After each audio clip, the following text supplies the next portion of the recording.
Hello out there!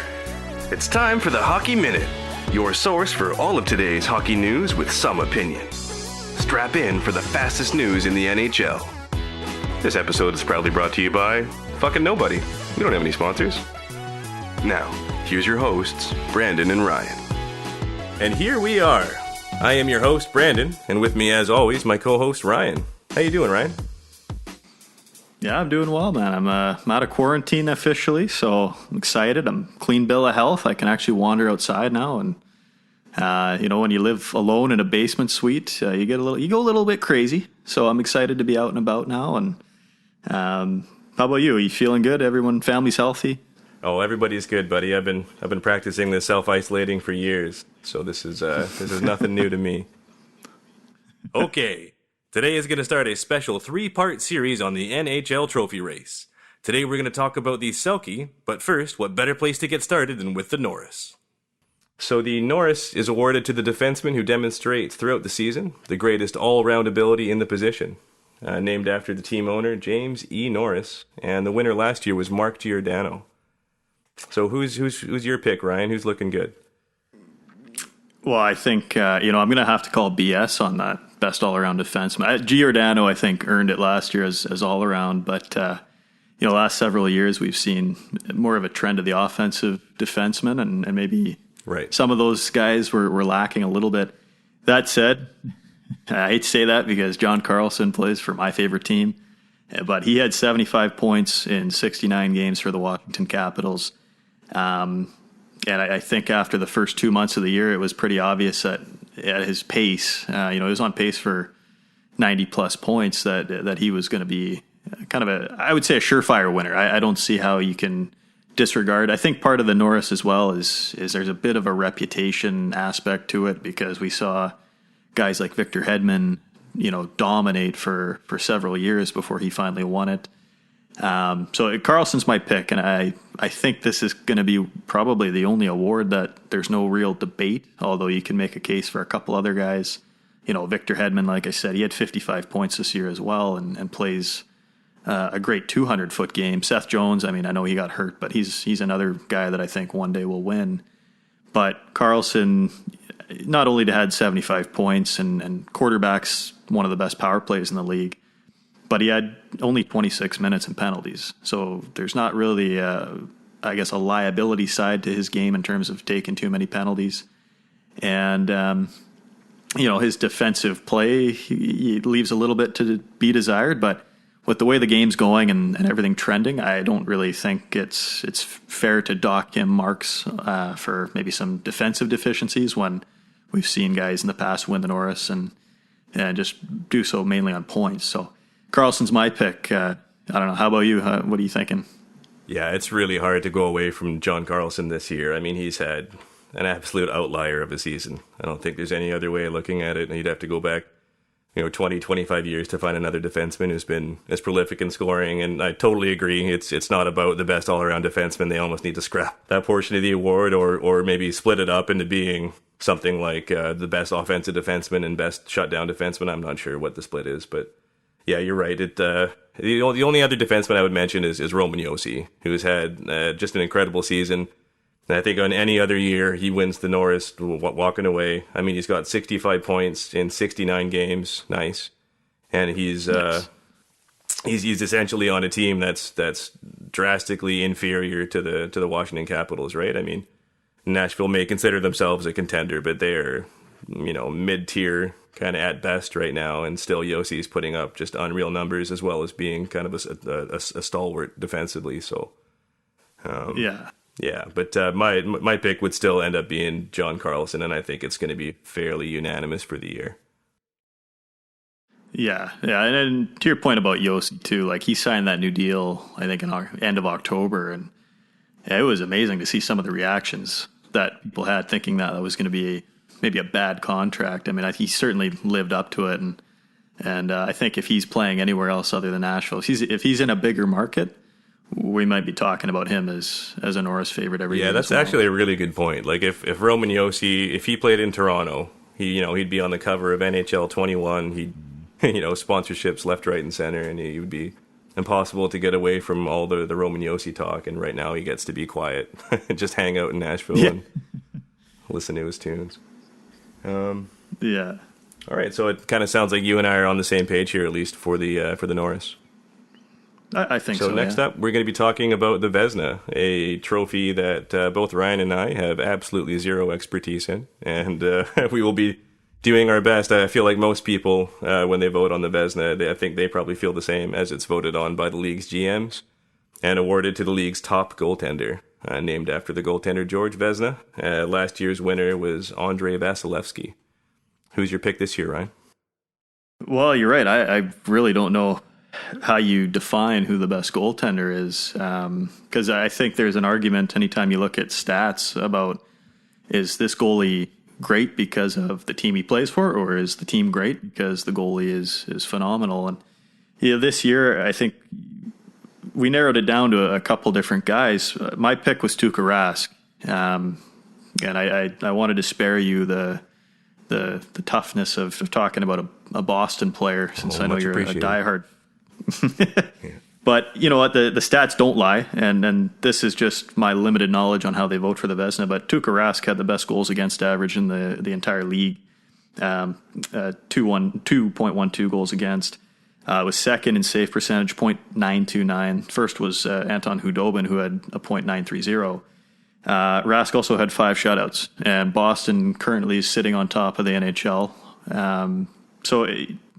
Like I said, Boston for the last 10 years has been one of the pinnacles of the East. And it's hard to know really why that is, because they've got other great players. Personally, I think Rask is one of the better goalies in the league, but it seems like there's split opinions. You know, there's people that think he's a little bit maybe overrated because he's never got it done in the Stanley Cup Finals when it matters most. This year, though, like I said, the stats don't lie, and just based on pure stats and maybe a little bit of the eye test, because I do catch the odd Bruins game if they're playing, the Leafs on Hockey Night in Canada or something. To me, he's the Vezina pick, and so I'm going to go with him. I know you said Vasilevsky, he won it last year. He led the league in wins this year as well. I think he's probably the best rounded all-around goaltender, and I think he'll be for the next 10 years. But Rask is my guy this year. How about you? Yeah, I mean, it's hard to look away from Rask's numbers for sure. I mean, the 929 save percentage is great. One thing I talk about for Rask, though, is, I mean, he's probably been, number one in the best tandem in the league this year, right? So he's only started 41 games compared to, let's say, Vasilevsky's 52, Hellebuck's 56, the Binnington's 50. So he's actually kind of in the lower end. He's more rested, playing behind just an unreal team, like you said. So it's so hard to isolate the goalie position and not include the team around him. For me, I think my pick would have to be Connor Hellebuck. I mean, he's been playing behind an AHL defense. He's still putting up unreal numbers. He's got 6 shutouts. So he's got 1 more than Rask, 3 more than Vasilevsky, 3 more than Binnington. I mean, he's put the team on his back this year. I'm not an advanced stats guy, but it seems like he's brought his team a lot more points than he would have had otherwise if it were anybody else in net.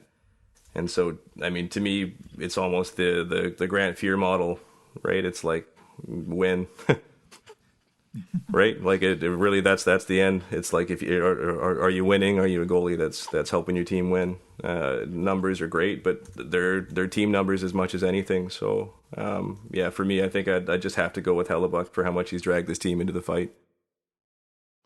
Yeah, I mean, that's a great point too. And I did notice he had, league leading 6 shutouts, as you mentioned. And considering that team, they lost Myers to free agency. They traded Trouba. And then, of course, they thought they'd have Buff back, and Buff just decided he was going to be on a boat somewhere. He'd rather be ice fishing or something in Minnesota. Yeah.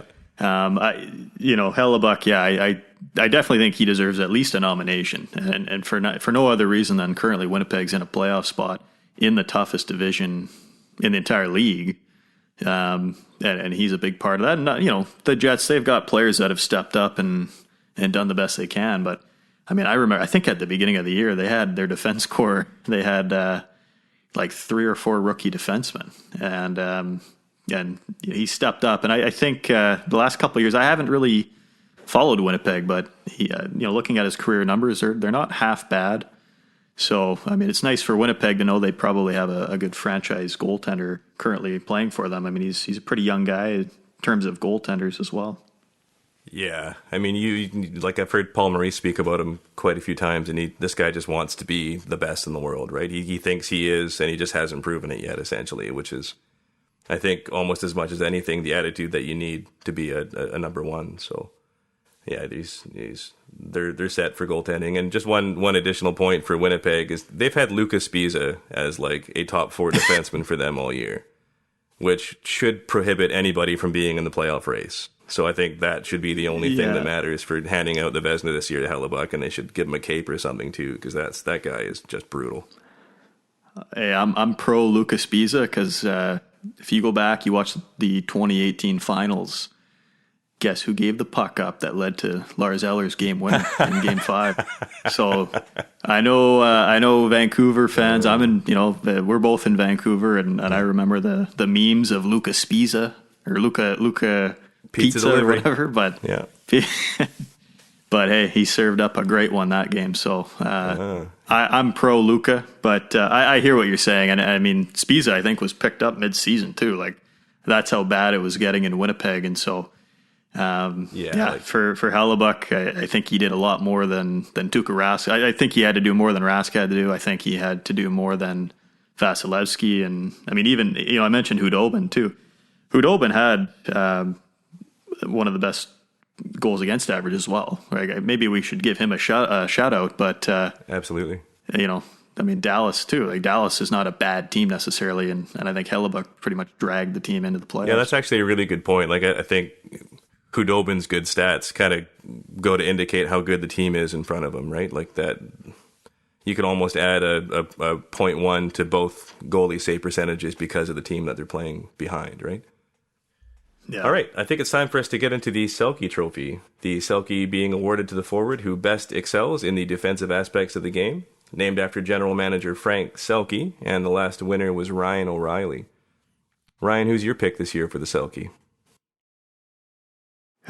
You know what? This is another award that I think is a little bit reputation based, and there's certainly some guys that could, get a nod. I'm going to go with Patrice Bergeron. It would be his 5th Selke Trophy. Looking up his stats, basically, I mean, we all know his game by now. He's been in the league for 15 plus years. Got 56 points this year. He plays on a line that is called the perfection line for a reason. Right. You can make the argument, that some of his point totals come off of the fact that he plays with Brad Marchand, who's regrettably a top 5 winger in the league, and David Pastrnak as well, who is emerging as one of the best goal scorers in the game. But Bergeron just does everything. He kills penalties. He had a 57.9% face-off winning percentage. Was again up there in terms of just overall face-offs taken, and he's their Swiss Army knife. He does everything. He kills their penalties. The award, like I say, is a little bit of a reputation-based award, but I got to go with him. I know O'Reilly and Couturier had great years, and there's other guys. Mark Stone in Vegas is usually flies under the radar a little bit as a defensive forward, but just again looking at Bergeron and the team overall, I think Bergeron, like I said with Rask, Bergeron's a big reason why that team is as successful as they are. And so he's my pick. And that's such a safe pick for sure, right? Like Patrice Bergeron is basically what they've named the award after.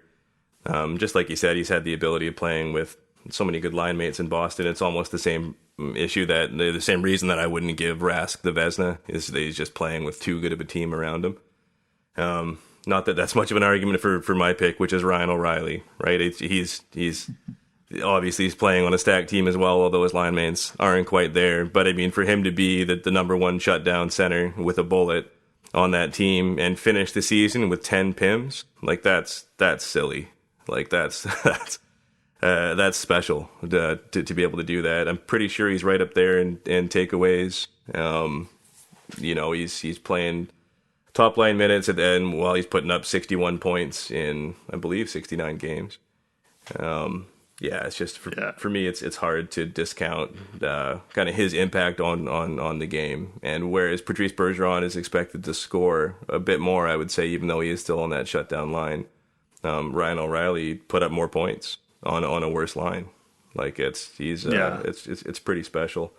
One quick note though on Mark Stone is he almost has the Marian Hossa problem of being a winger, right? Like if Mark Stone played center, he would be in the talk more for Selkes. It's just the fact that he's in the wrong position, but his game is perfectly suited for it, right? He's low pims, great at takeaways, unreal stick, great vision, good passer, but he just skates like he's in mud, like he's a legitimately terrible skater.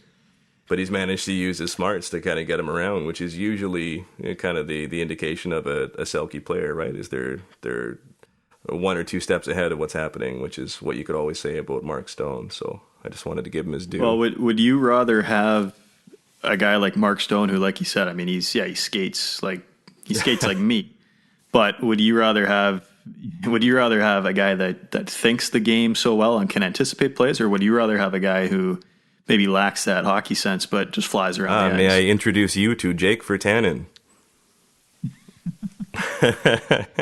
Yeah, I've heard of him. Yeah. He has all the skills in the world, and he has a brick between his ears, which is generally the issue. So, maybe I'm a bit biased, but I'll take the smart hockey player who's a bit slower any day, right? You can still play east to west if you need to, but a guy who can't think just ends up giving it up too much, right? I've seen Jake Virtanen blast into the zone to skate around the net and pass it to nobody in traffic 1,000 times. I'm tired of it. He's definitely getting better. You know, he's not the only example, but I would take the smart player any day. I mean, I know he's not a fan favorite league wide, but I loved Ryan Kessler's game. He was smart and gritty. But again, not the fastest skater. So yeah, maybe I'm kind of more. I've got a bit of a bias towards that style of player, but give me the guy with the brains anytime. Yeah, I think the other thing with O'Reilly, and something I noticed when I was doing my research here, but he also played 20 minutes a game, and as you said, minimal amount of penalty minutes. I mean, that O'Reilly's funny because he's such.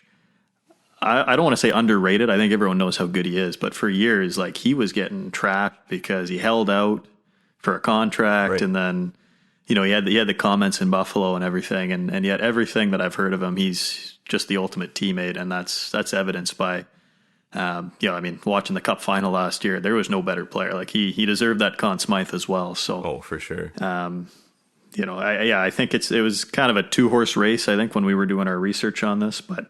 Yeah, it's I got to give the edge to Bergeron, but I can definitely see a case for Ryan O'Reilly. And just one more thing on Ryan O'Reilly with his comments in Buffalo saying that he wasn't having fun playing hockey anymore. I mean, you could ask all 23 guys on the roster for Buffalo today, and they would all say the exact same thing.